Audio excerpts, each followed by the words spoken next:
Hello বন্ধুরা, নিশ্চয়ই তোমরা শুনেছ কেউই পারফেক্ট হয়ে জন্মায় না, কিন্তু সবার মধ্যেই আছে অনেক বড় কিছু করার সম্ভাবনা। আমাদের প্রত্যেকেরই আছে নিজস্ব একটা যাত্রা। অন্যকে ছোট করে দেখা বা তাদেরকে অজ্ঞ ভাবা খুব সহজ। মনে রাখো, একটা সময় তোমাকেও ছোট করে দেখা হয়েছে। আমরা সবাই কোথাও না কোথাও থেকে শুরু করি। আসল কথা হলো, কেউই তাড়াতাড়ি হয়ে জন্মায় না। আমরা বড় হই, আমরা শিখি, আর আমাদের সবার মধ্যেই আছে অসাধারণ কিছু করার ক্ষমতা।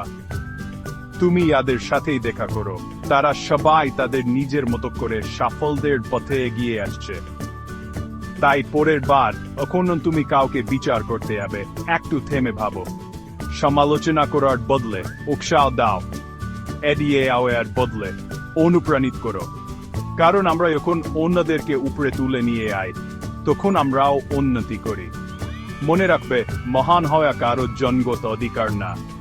এটা এমন একটা জিনিস যার জন্য আমাদের সবাইকে কাজ করতে হয়।